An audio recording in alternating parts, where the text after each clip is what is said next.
So many things await me because I'm in a state of permanent oneness, right? And in actuality, there are two ways to manifest things, right? One is of oneness, peace, and effortlessness. The one and only way, for me at least. And then there is another way of forcing things out of a place of thinking to know all things, and thereby actually being more in a state of separation instead of in oneness. But I will get to that in a different video. So let's continue. I'm in a state of oneness, and everything is a reflection of my state of being, moment to moment. Because I'm in a state of oneness, love, peace, joy, fulfillment, resonance, I receive thoughts, feelings, emotions, daydreams, underline, of things that resonate with me, right? That I want. So, to continue, I was walking my dog. I was simply in a state of oneness, simply present, existing, and watching my dog. Suddenly, I find myself within a daydream where I am doing that which is to be done in the future. Why? Because I simply want to do it. It is a beautiful way to share the truth with more people and simultaneously doing something that I really enjoy doing, right? And you will see what that is. There is no need to burst the bubble of surprise at the moment. So I was finding myself in that state of oneness and in that daydreaming state, essentially, of the things that I want to do. Suddenly, an echo of the separated ego mind creeped into my awareness that said, I want this. And in this moment, I got reminded once again of the truth of existence. The truth that I need not do anything. All that I need do is simply be now in the moment, be present, therefore be one with all that is, therefore be one with resonance, therefore allowing the resonance to be manifested as a direct experience. What happens? What is the significance of that? The significance is when I am in a state of the wish already fulfilled, in that daydreaming state, and I choose, by indulging in that I want this, to step out of that state into a state of not having that which I am daydreaming about, by saying I want this, I am, once again, as you have not already observed, not in the state of having it, but in a state of wanting it, of not having it, right? So therefore, what am I experiencing then after a certain period of time? I'm experiencing the not having of that which I desire to have. So basically, I am stopping myself from manifesting that daydream into a direct experience when I am focusing on that idea of I want this, instead of simply remaining in that daydream, right? And simply enjoying it out of the love for that enjoyment. There is a great difference, a very great difference.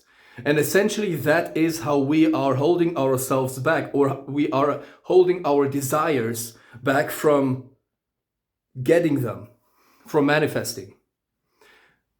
By not realizing that there is a difference between being in a state of the wish already fulfilled and being in a state of wanting, of ordering something from the universe, all the while not realizing that the desire itself, the pure idea or state of being of the wish fulfilled, is the order. Because it is your moment-to-moment decision on what you are focusing on, essentially, that will create your further experiences in the seeming future. I hope you get my point. There is a great significance to it. But you know, as I'm at it, I will not create another video, but I will speak now about that. There are two ways to manifest things, right? We all know of these law of attraction gurus that speak of focus on a specific thing that you want and you will manifest it into your existence, which of course does work because you are the god of your own experience. You are pure awareness. Therefore, when you are focusing on a certain desire that you want, on a wish fulfilled, in other words, then those things will come into fruition because every single thought creates, right? You are omnipotent. Now, there is a problem to that though. We do not know anything, right? We do not know what is the best for us. And also, we are essentially, when we are focusing on a specific desire, most of the time focusing on that one thing because we do not have that thing. And every time we focus on that thing, we create more of not having that thing. And since every single thought creates, we create more and more and more and more, seemingly endlessly, not having that thing. So we are holding ourselves back a lot. And oftentimes it is not that which we want that is being created for us, but that which we need, right?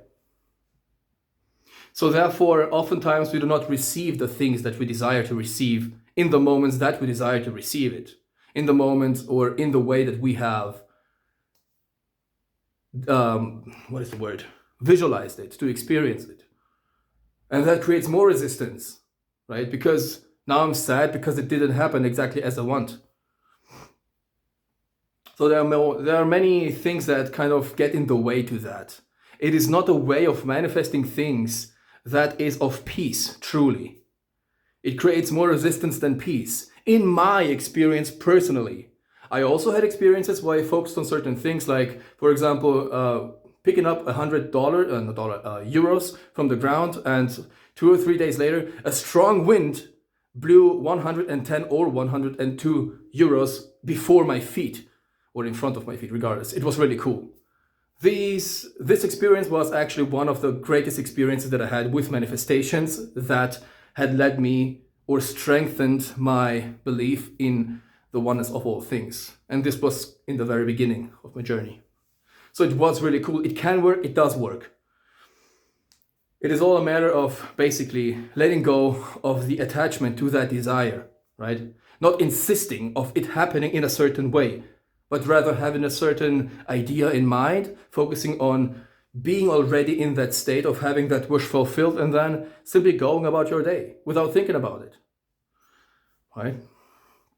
And the second way to manifest things, of course, is the way that I am using since the very beginning, because of course I had to experiment with things, but that I'm using now and that I have been using for a very long time. And I will still continue to use it because that is the only way for me that works.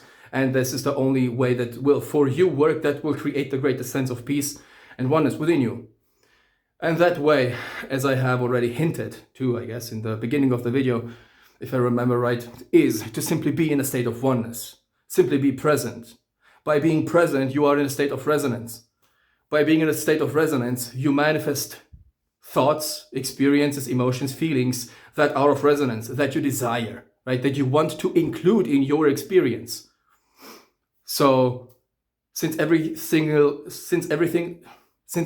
thought creates, you are essentially creating then by simply allowing resonant things to arise within your awareness.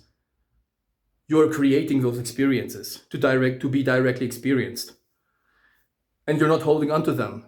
You're not doing those things out of a place of not having those things.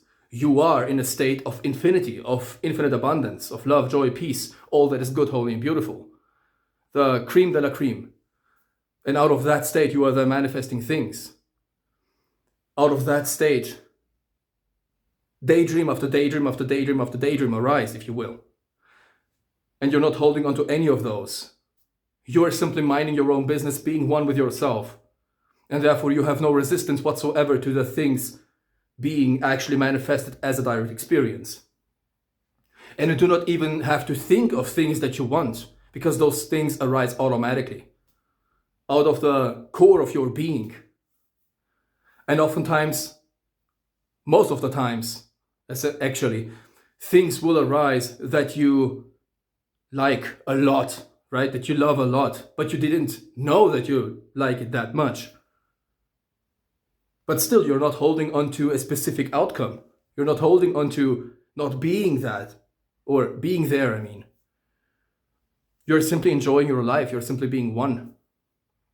You're simply allowing the things that arise to arise, and then to pass away as the one to pass away.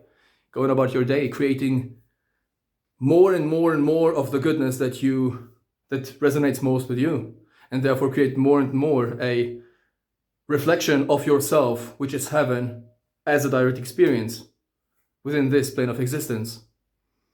And that is the most effortless, the most peaceful, the most beautiful way to experience and manifest things. You need not do anything. You are always being guided by the presence that you are. It's simple as that, right? So I think everything has been said. I just essentially, again, just wanted to share how cool it is that, or how interesting rather it is, that I was once again confronted by an echo of the separated ego mind. And how cool it is that in that moment of being confronted with it, instantly the remembrance has kicked in, and therefore has strengthened once again my connection to myself and the depth of knowing myself. And this is cool, absolutely beautiful how everything works out, how everything simply arises and passes away effortlessly, beautifully. And I'm happy that I had this experience, because that led me to being able to actually share that with you. So I hope that was helpful or interesting, because it was for me. And in this sense, I wish you the most beautiful moment or day or time of your entire existence.